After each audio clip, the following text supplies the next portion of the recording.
Oh wait, it's not quite episode 10. Dang it, I had a big build up ready for the intro. It's episode 9, so welcome back to a slightly underwhelming intro of the Film Dudes podcast. Wah, wah, wah. uh, well, we're off to a great start. Indeed. I was so ready for episode 10. Oh well, next week. We're close. Next week. Almost there. Oh well. So let's see, the season finale of not Stranger Things, Lovecraft Country was last week, Yeah, right? yeah. How was that? Oh my God. I don't know how they're going to recover. I mean, they killed off their main protagonist, Dang. Oh, and yeah, I, I, I'm still trying to process that. It is. I mean, it's a really good season ender, but I just don't know how they're going to come back. And how they're going to continue the show, considering that they killed off Tig and yeah, I mean, what do you do now?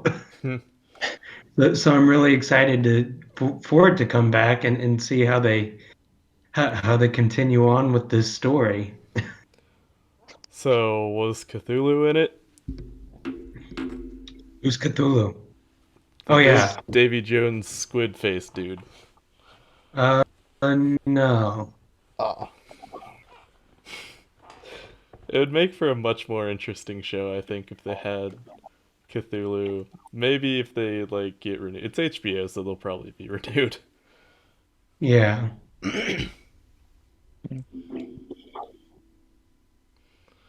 Yeah. I mean, I don't want to give too much away. I already, gave away a big piece of it. But yeah, I don't know. It just left me going, what the hell? But in a good way. I mean, I'm like, well, that was nicely done, but what the hell are they gonna do now? Yeah. Um, it's been a while since I've had a show like that, but definitely when it comes to B stars, I guess was. gosh. Yeah.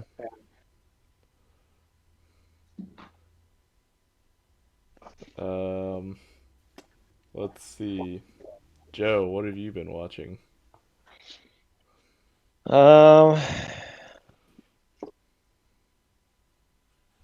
well, for starters, um, I want to give the What the Actual Fuck award to a movie called Teeth.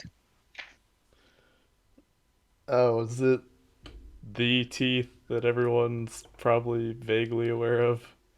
Yeah, the Probably. documentation of vaginal dentata.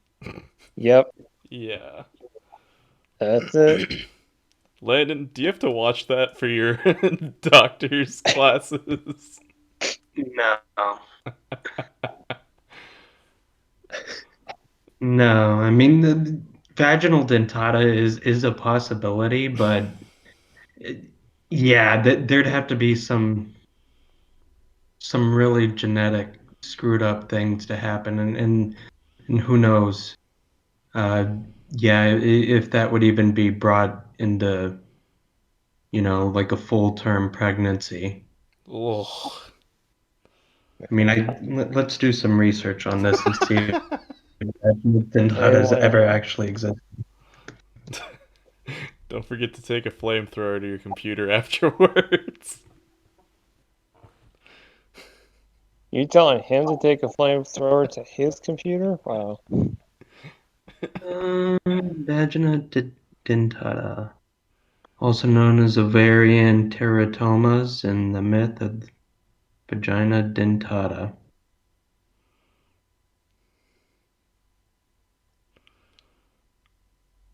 Great. Yeah. Yeah. It looks like it's just a folk tale. Ovarian teratomas and the myth of vaginal dentata. Have doctors ever found teeth in a vagina? The folk tale, Latin for tooth vagina. Somebody I, please do a word I'm bubble of this episode and just see what word comes out as like 42-point font.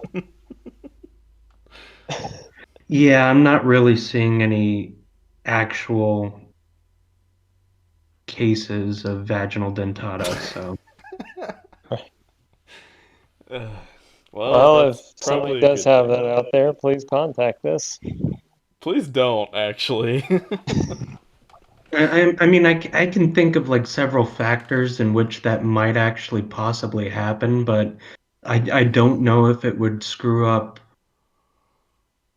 the, yeah, depending on the genetic mutation that would allow for that, It would it may not probably. even be carried to full term, so Yeah. It would probably have to be like a gene splicing incident gone really, really wrong. yeah. Yeah. Yeah, either that or like a consummation of a twin or absorption of a twin, which has happened. There's been body organs and tissues that have had teeth and stuff like that in it due to the fact that it was supposed to be a twin and they were consumed. That's Yeah. always so weird. Like, how the hell does that happen? It I don't know, phagocytosis and all sorts of shit. It's Well, anyways, yeah. So anyway, Uh, back to that movie. y- yeah. um, I mean, I really don't know what to say because I mean, it is bad, but it's good in its own mindset, you know? Because I mean, whatever they do, at least it makes sense. It's not just like some off the wall BS. I So mean, it straddles that line. yeah. yeah. I mean, that's the only thing you can say about it. Um, yeah. Yeah, So I would say teeth definitely straddles that line of this is like borderline ridiculous, but who knows? I yeah. mean, I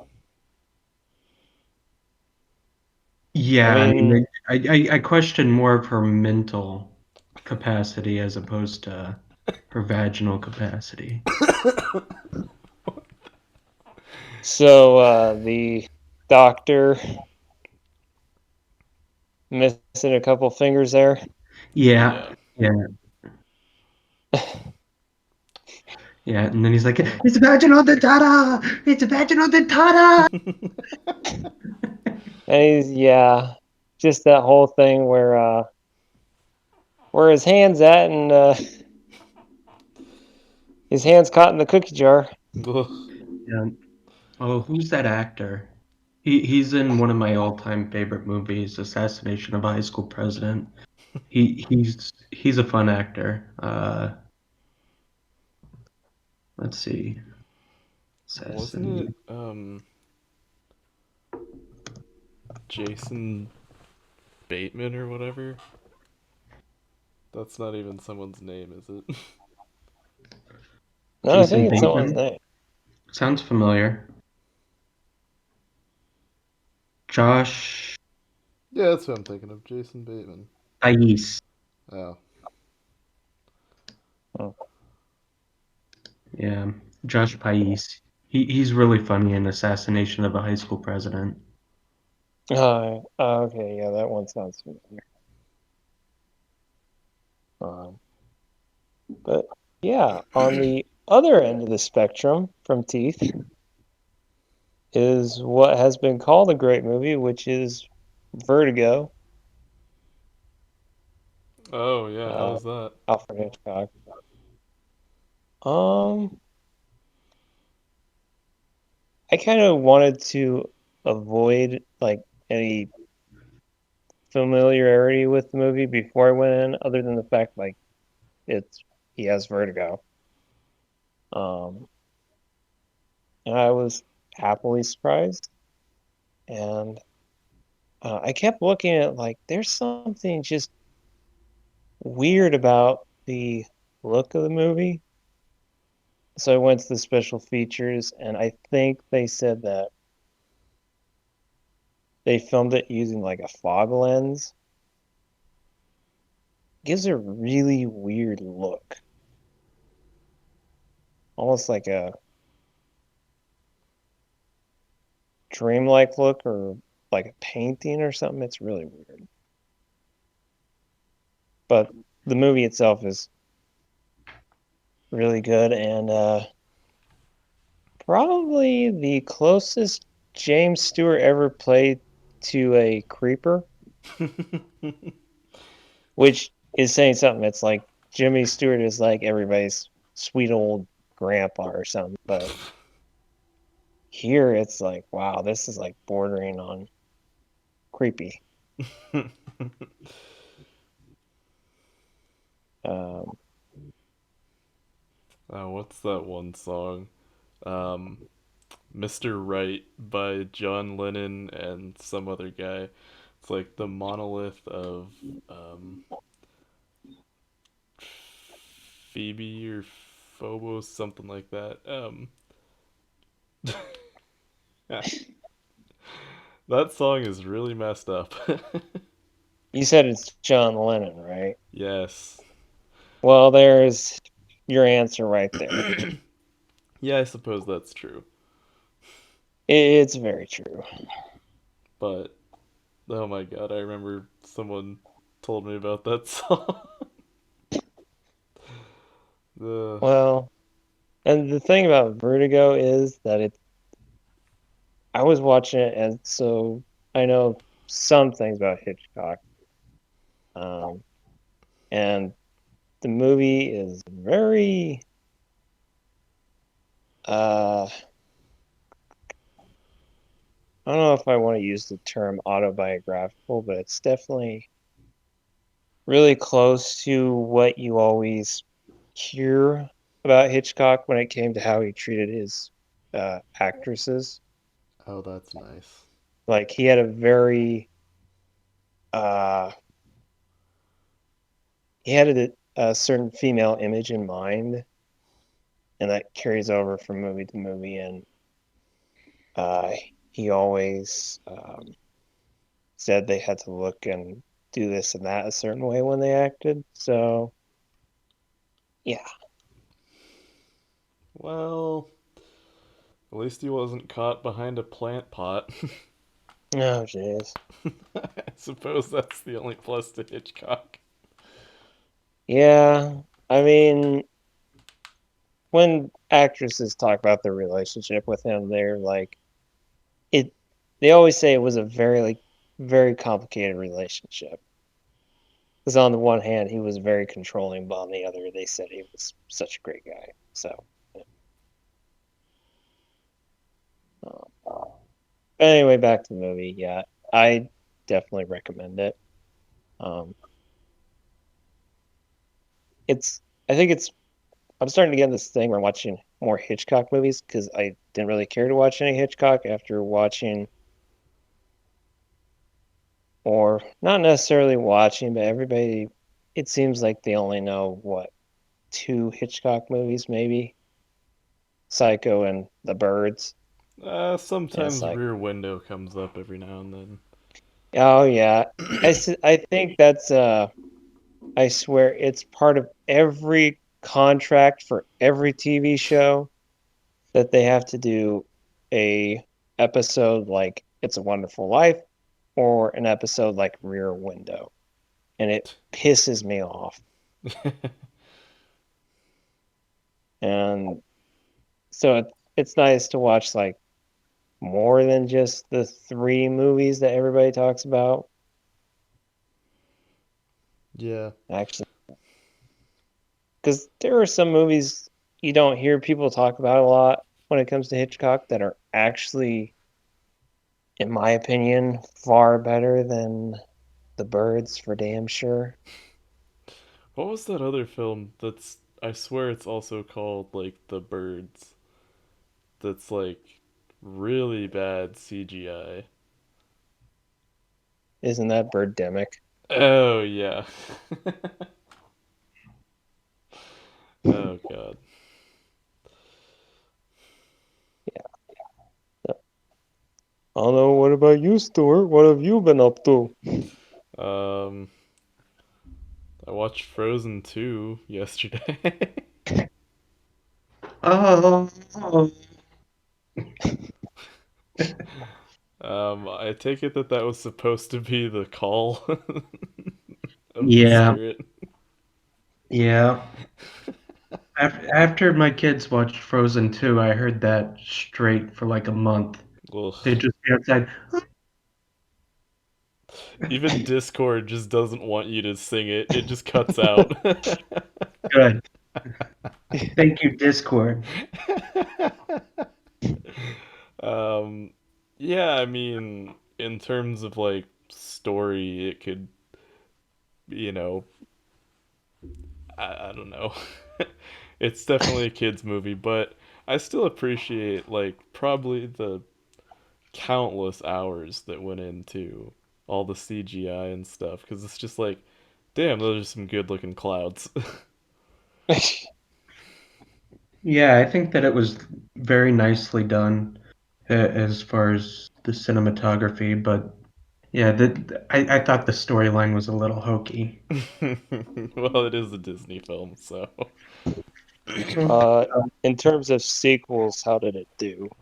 not bad actually. I think it, you know, continued the storyline from it. It kind of did the one thing that most sequels either do really well or really bad, of like referencing the first one a lot. And at one point when what's her name, Elsa's in like the cave of memory or whatever, and she walks past like the Let It Go version of herself, and she's just like, ugh. I was like, well, Uh, that was pretty good. yeah. I mean, is the music as catchy as the first one, I gotta be or honest, I kind of fell in love with some of the like instrumentals of it. It's pretty good. There's even a Weezer um, remix. Well, not remix because they're not like EDM, but um, I guess a Weezer cover for the end credits of one of the songs. That was pretty good. what you mean the Weezers, I do. like just like Buddy Holly Weezers? Not Weezers, just Weezer. Oh, you know what I mean. The ones who also did like Toto's Africa recently.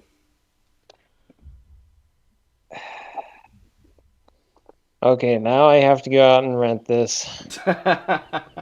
Honestly, like some of the songs are pretty good. And there's oh god, their marketing ploys for like a whole bunch of new junk. The little salamander thing that's supposed to be like the fire spirit. Yeah, if I were like 5, I'd probably want a fucking McDonald's Happy Meal or something with that thing in it. Probably. And then they do an end credits scene as well, or post credits, where let's just say Olaf has been busy. Uh, hmm. Jeez, I'm gonna. I swear, I must look like the creeper at the library when I go rent some of this stuff. Oh man. Yeah. It's some parts good, some parts bad. I'd give it a 3 out of 5. Okay, that's fair. Yeah, I think that that's fair. 3 out of 5.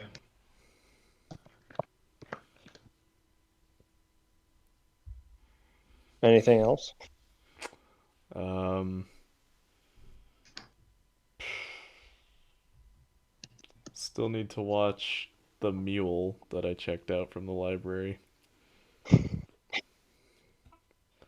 Uh, do you want to talk about any of the movies they we watched Thought last we weekend? Yeah, I thought we did last week.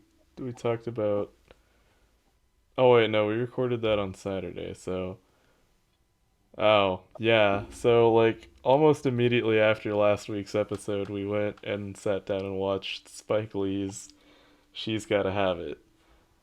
Um just bad. I'm sorry, Spike, but it's bad. Yeah. I mean, I didn't have a problem with it being black and white or having that bit of color or anything, or the style of it, where it's almost like a semi-documentary. But the people in it are just assholes. Just Yeah. complete utter assholes Spike plays an obnoxious little shit throughout the entire film. who just repeats everything. Oh my god. Yes. I mean, the only funny thing he does is when he puts her underwear on his head. That was probably the only funny moment, to be honest. Yeah, it was because my biggest beef with it was you quote the movie opens with that quote from Their Eyes Were Watching God by Zora Neale Hurston, Oh yeah.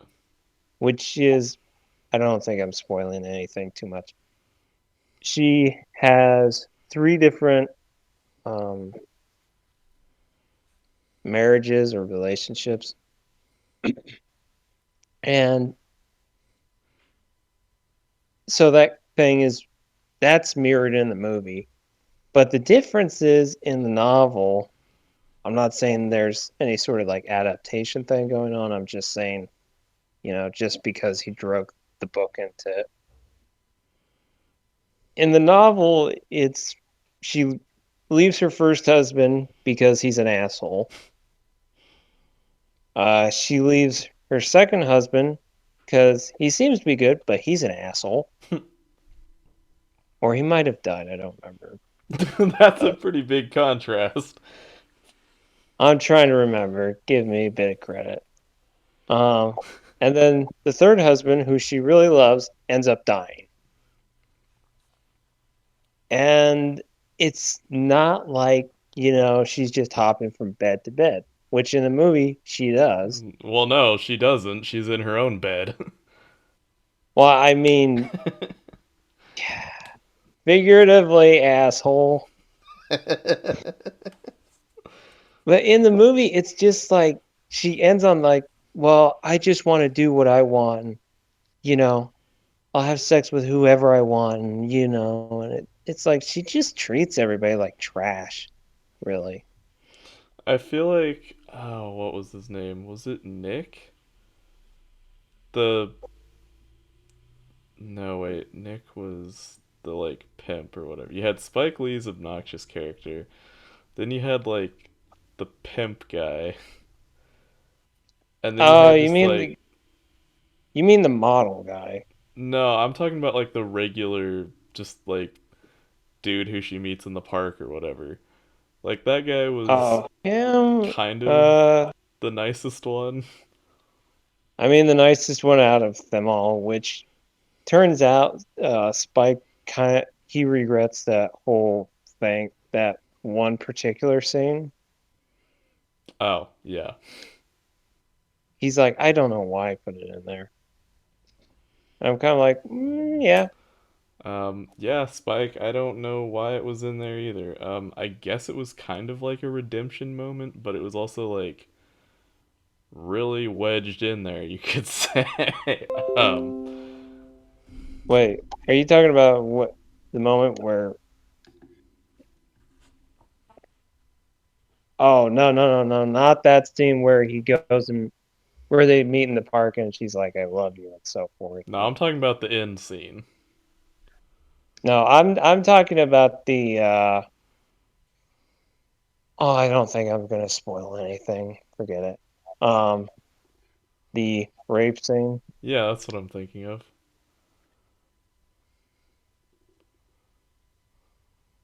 Okay, then why the fuck did you call it redemption moment?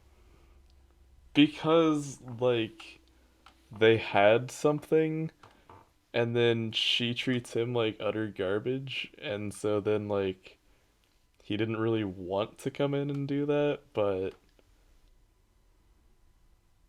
he also kind of, like, his character said it was like redemption or something, so.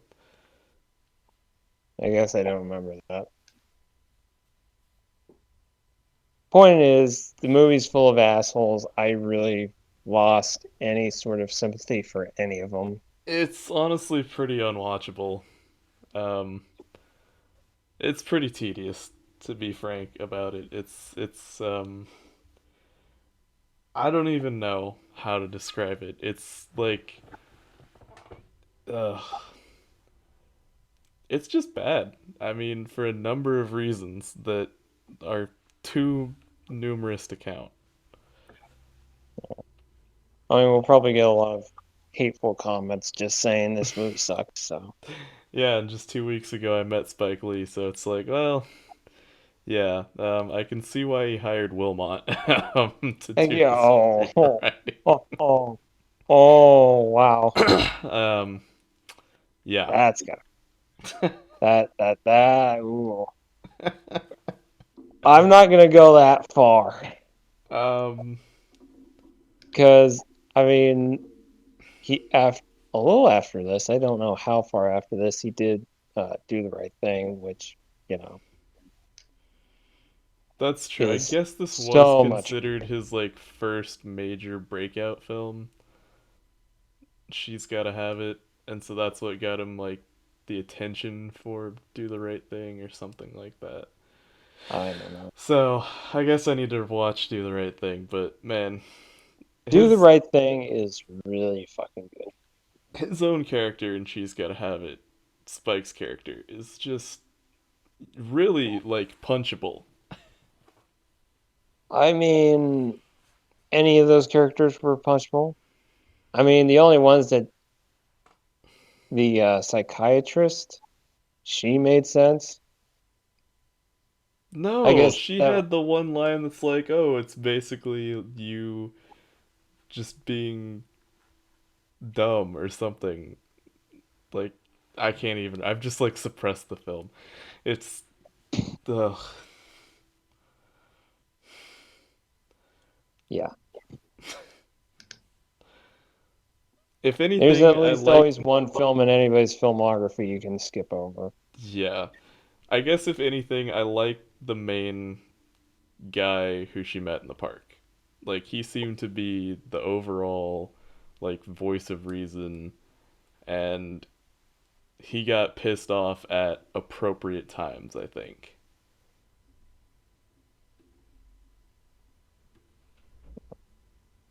I don't Like during the Thanksgiving scene when Spike and the pimp guy are just like constantly arguing with each other, and he's just kind of sitting there kind of chill for a minute, and then he like joins in, but That the guy wasn't a pimp, he was a model.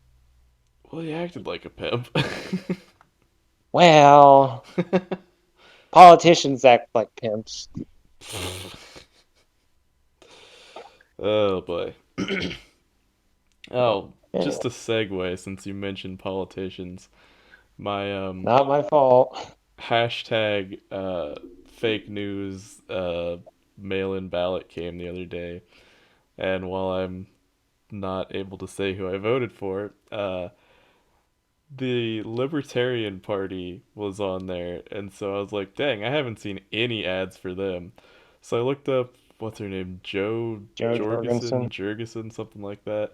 And she seems fine, but the vice president candidate is an utter dipshit who ran as the vice president under Vermin Supreme, aka the fucking homeless looking guy with a boot on his head. I did not look at that. Yeah. Oh my god. And so it's like, well, I'm definitely not voting for you since you take this like as unseriously as possible. Well, at It least was they're just upfront and honest about it. ugh.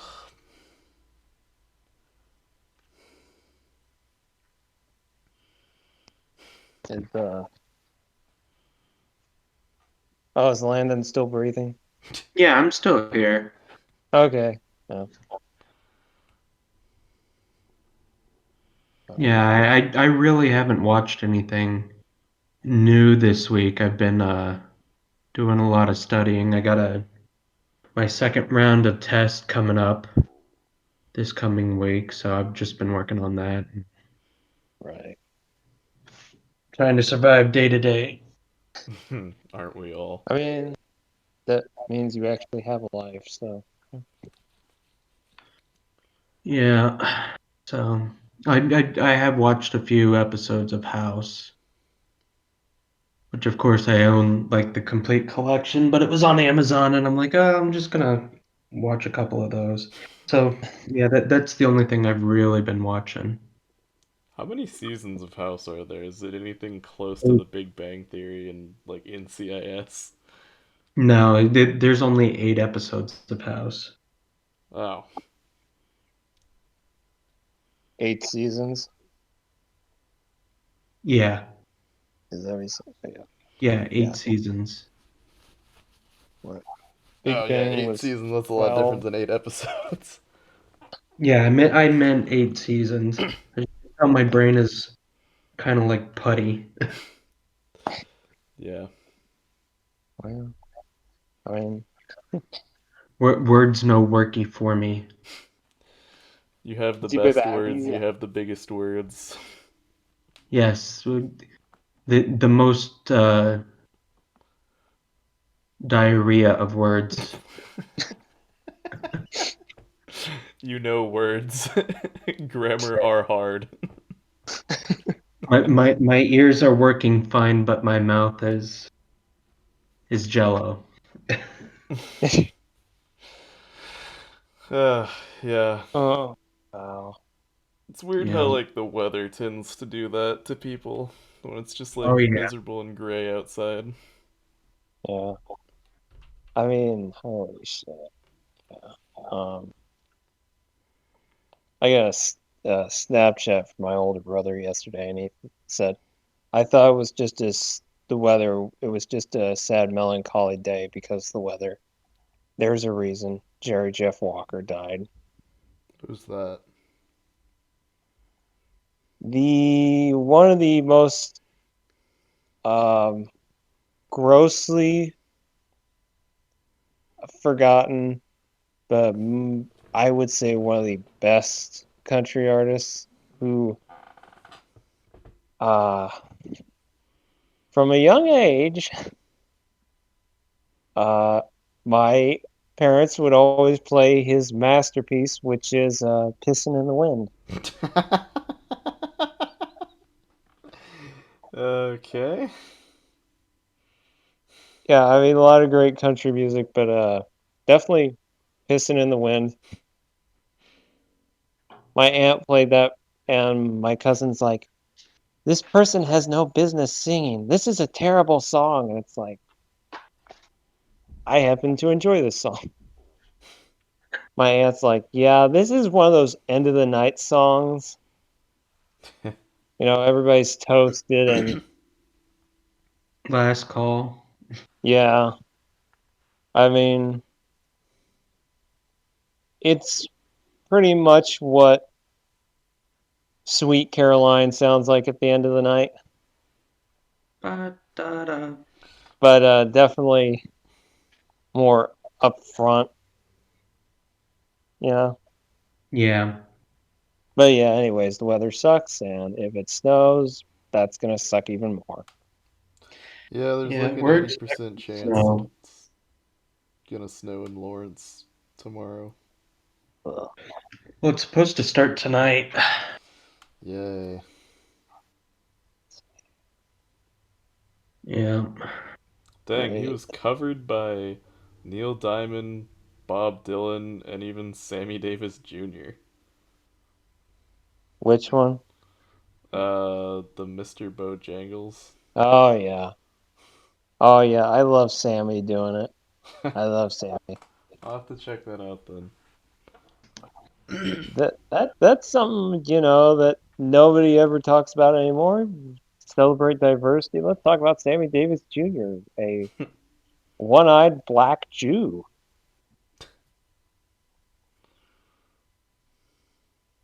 I think he needs to have a couple toes missing to merit my input. So Really? That's what it's gonna yeah. take. I mean, one-eyed black Jew, sharpshooter, dancer, singer, actor, um, who kissed the two most reviled men in America, Richard Nixon and Archie Bunker. Dang. Hilarious. Man, Stevie Wonder though. What about Stevie?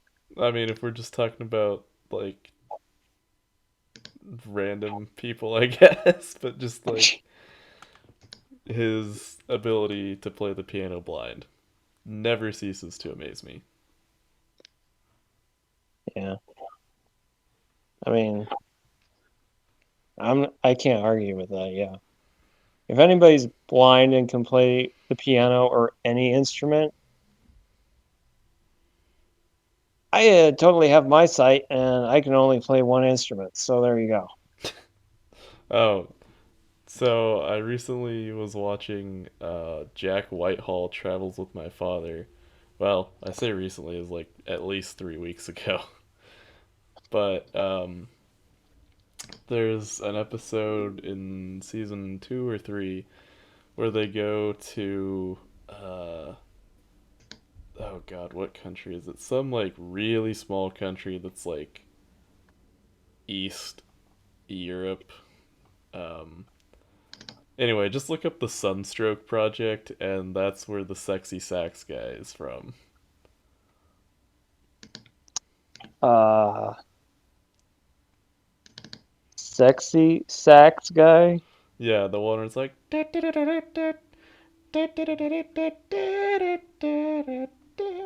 Oh gosh. that one. Yeah, I do know what you're talking about. Oh gosh. And so Jack Whitehall got to air saxophone with like the original saxophone that the guy played. Um, Oh jeez. so yeah. Anyway, since you play the saxophone, there's just a little bit of trivia, I guess. Of course. Um. Oh yeah, I guess I wanted to mention another movie I watched. I can't believe it was at the library, but it was a movie from I think 1980 called Used Cars. Oh yeah, you Oh just boy. randomly sent me a text the other day that was just used cars, and I'm like, what? Like I never responded to it because it just seems so I like know you just random. never. So I thought, I'll let him figure it out. But yeah, um,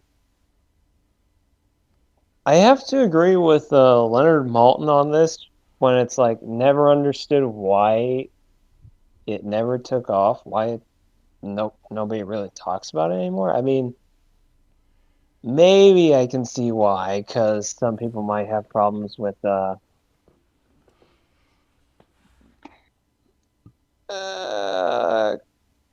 comedy at women's expense.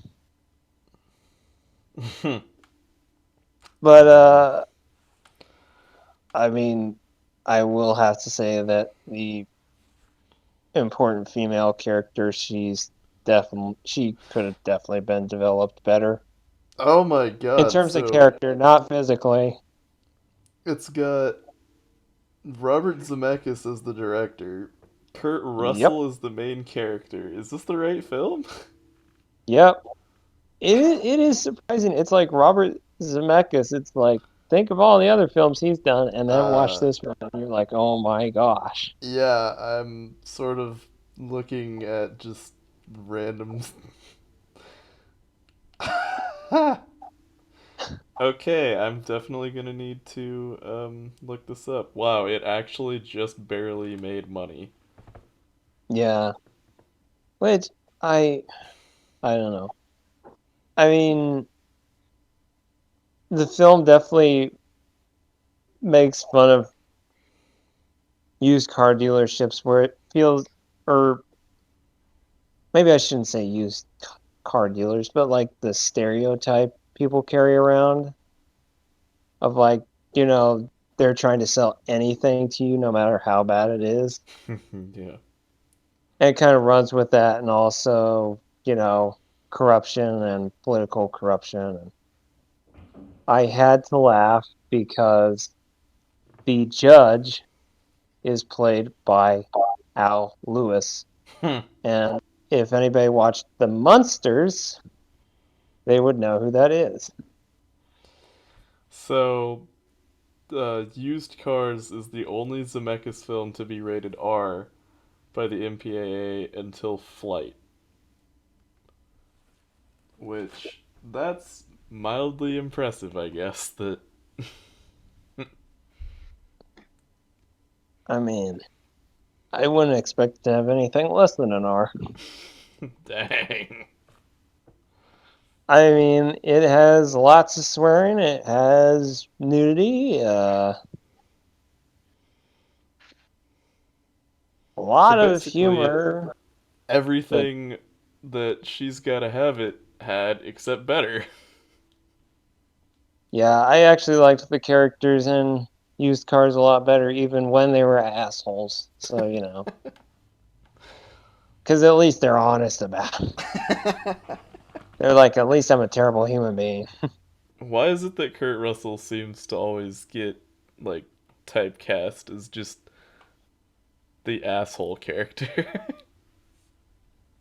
I mean, that depends on what you're watching. I mean, in the Hateful Eight, Tarantino film, kind of was an asshole. Definitely was Oh, an he was asshole, definitely an actually. asshole. Hell, even in like the Christmas Chronicles, he kind of was. Really. Yeah. That is, I don't know.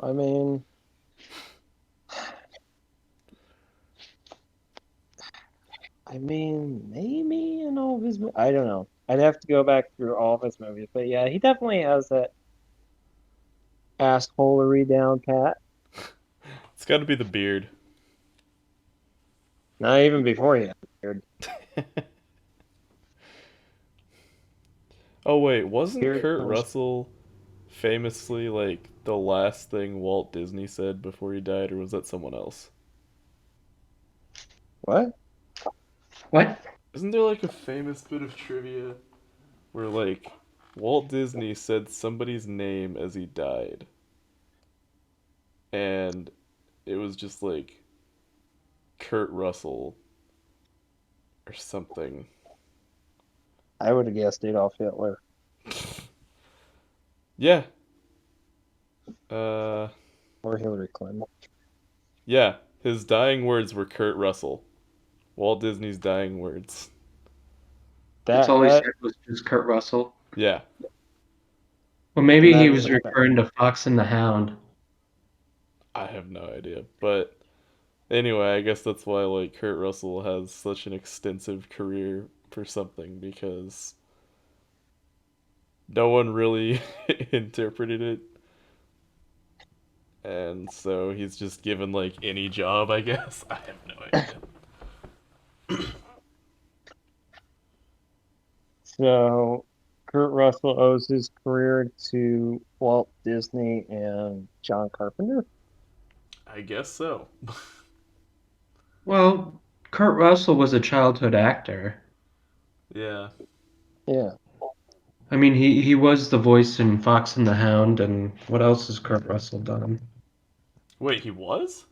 Yeah, Holy shit. Which character? I think he was. I think he was Copper. Dang, that film only came out in 1981. I thought it was way older. Yep, Copper. You nailed it. Uh, Although I Corey Feldman also plays Copper, so now I'm just confused. Did they like blend the well, voice now that actors? I cannot look at Kurt Russell the same way, I'm just gonna laugh at him. Who is Copper? Is that the dog? It's the Hound Dog. Ah. He's like, I'm a hound dog. So yeah, I mean, I thought it came out way later too, and that he was a child during that. But considering 1981, he probably played the adult version of Copper. Yeah. Damn, I'm gonna have to go back and watch that movie now. Yeah, I'm Dang. probably cry like a little bitch. Yeah, Corey Feldman probably played the younger. Yeah, he was born in 1971, so I have a feeling that 10-year-old ish Corey Yeah, Feldman played that because Kurt Russell was born. Hurry up and load. 1951, so Yeah. yeah, he'd be like 30 by the time. Yeah.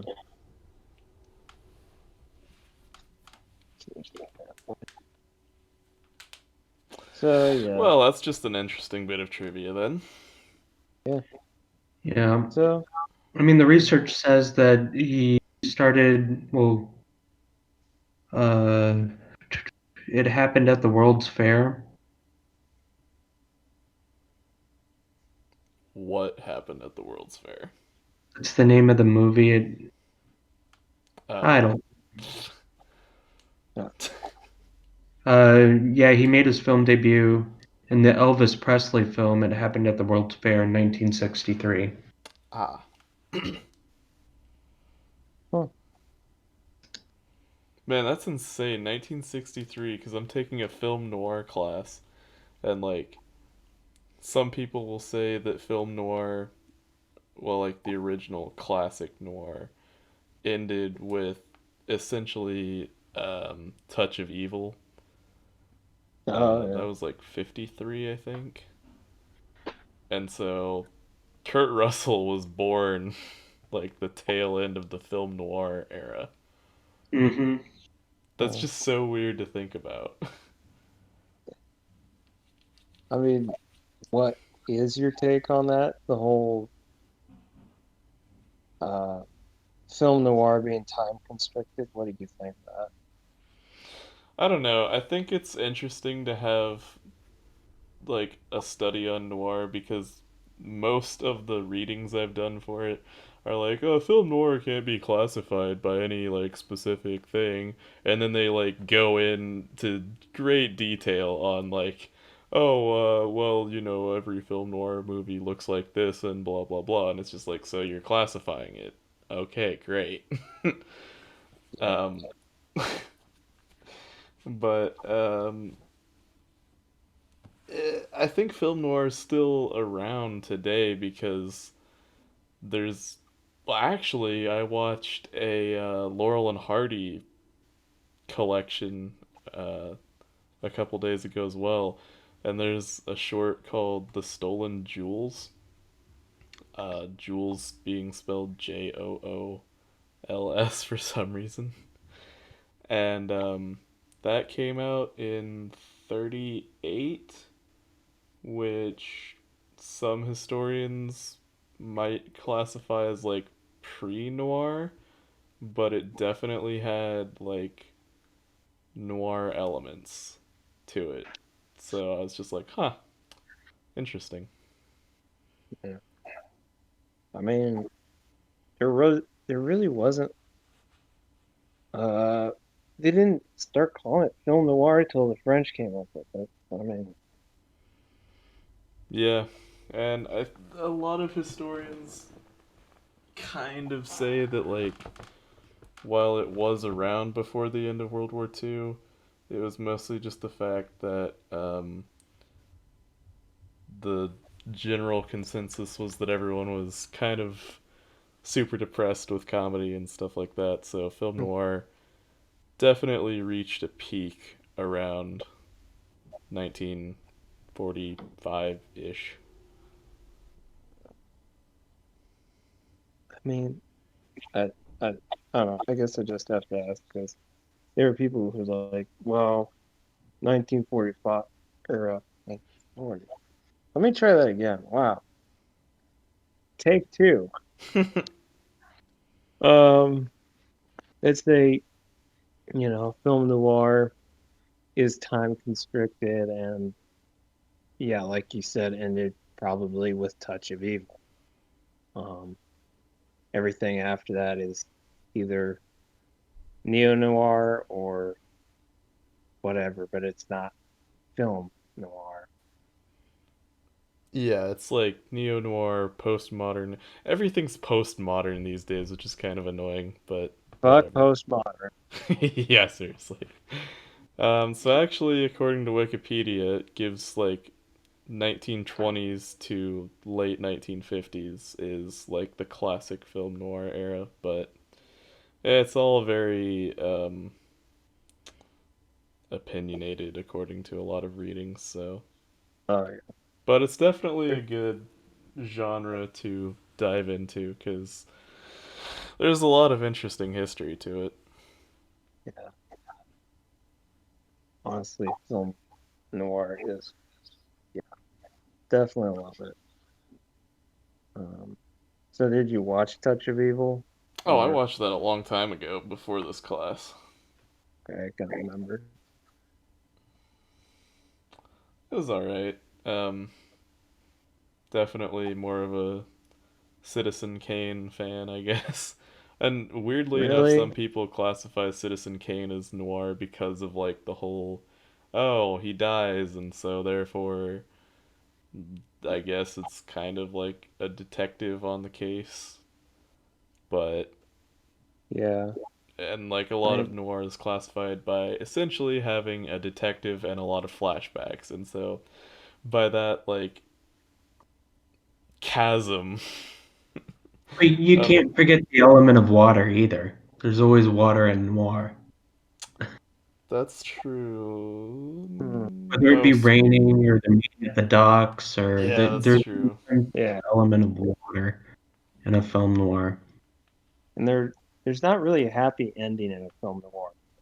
Mm, sometimes there is. I mean, Well, I well, wouldn't say happy. I'd say yeah, it's not always a devastating ending, but It's a I mean, resolution, I guess. well, there is a resolution, but it doesn't mean it's for it. Nobody, they can go home having learned something, but the way in which they got it doesn't make them feel any better. You know what I mean? Yeah. Because if you were going to call yeah, Citizen Kane a noir, then um, we as the audience think we learn what Rosebud means, but that doesn't make us any happy. Yeah. Um that's true. Yeah. There was what the hell is it called? Oh, Kiss Me Deadly. Man. So one of the like iconic films that a lot of people trace back when talking about Pulp Fiction and the whole briefcase opening scene, and you never see inside the briefcase. It's just like a reflected light and stuff. Kiss Me Deadly was trash, frankly. Um, the only good character I liked was Nick, the like Italian mechanic guy, Oh, jeez.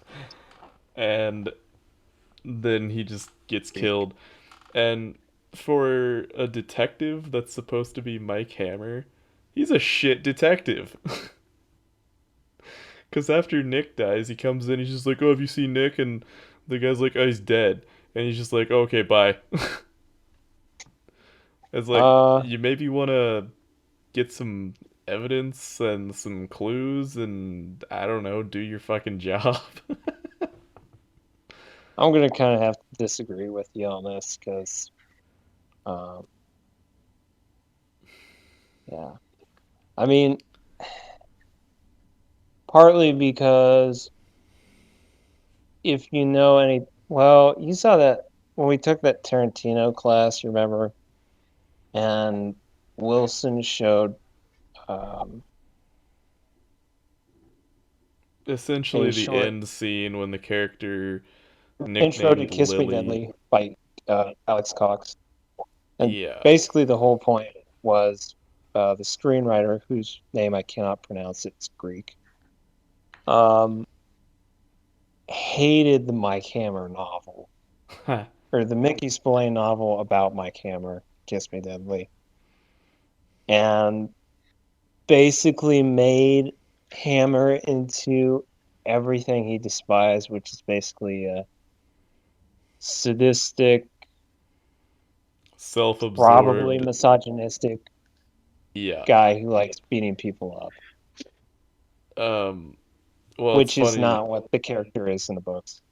Yeah, because Mickey Spillane, we learned in this class that Mickey Spillane actually hated the movie because he's like, there's supposed to be a comma there. Yeah, yeah.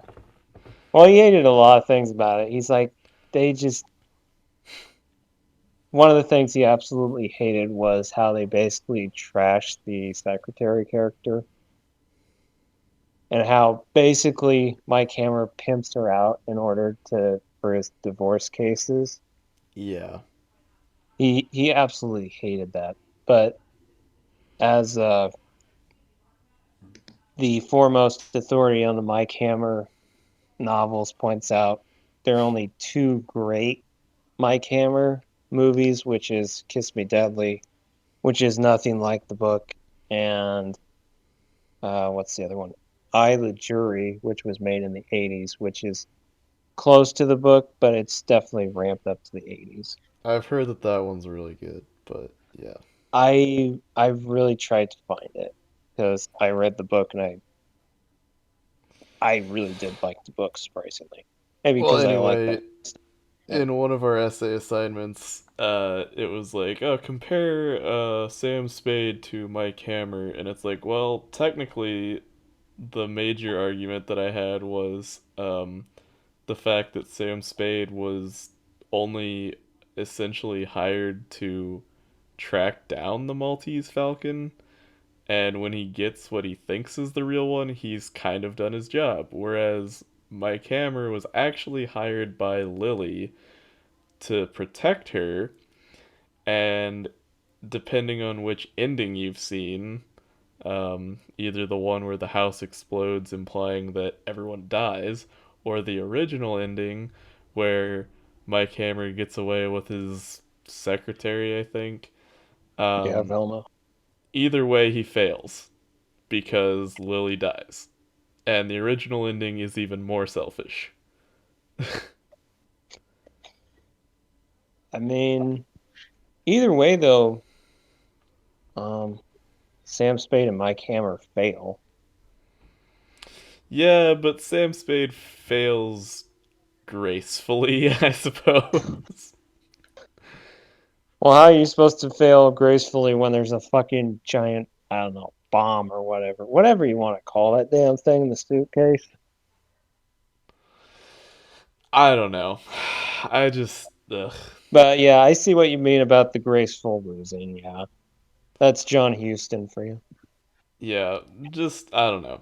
Kiss Me Deadly could have been a lot better. That's my take on it. Yeah, I remember when I took film noir, we watched. Of course, we talked about Sam Spade, but then the other guy that we talked about was Philip Marlowe Yeah. in Lady in the Lake. I think we're covering that next Oh, week. that's the one where uh, it's subjective camera movement, right? Yeah, I think so. Yeah. Yeah, we kind of talked about that in FMS 100 Yeah, in I'm trying. the I don't Sanchez. know if it was Lady in the Lake that was the subjective, but I think it was a Philip Marlowe film where they did the subjective. Yeah. I'm almost. Yeah, I think it is Lady in the Lake. Yeah. Well, Yeah, maybe it was Lady in the Lake. Yeah, Yep. Yeah, it was. it was. Okay, yeah. Yeah. I didn't want to say anything definitive and then look like a fucking asshole. go Yeah. star in the next Spike Lee film. Yeah, probably as a racist, typecasting.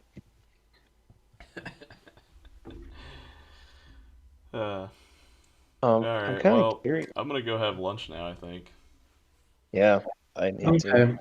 I'm gonna get back to studying and turning my brain into goo.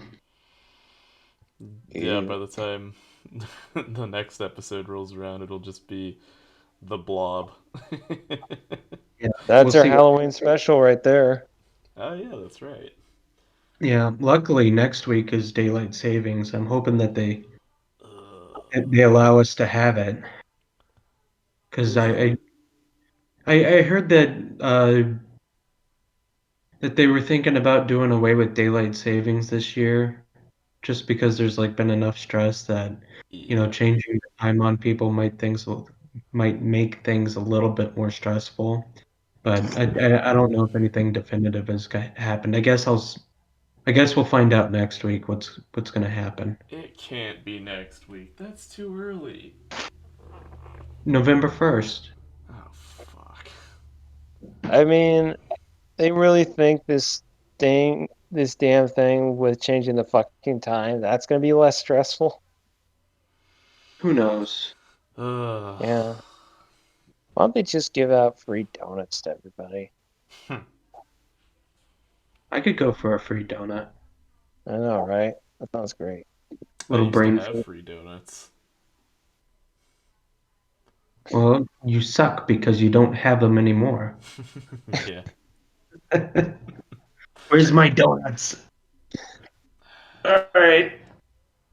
Yeah, well, I'm gonna get back to studying and I'll talk to you guys next week. Yep. Enjoy. Yep. Try not to turn into the Blob and then just run around town. We'll see what If you happens. do, let us film you. No guarantees.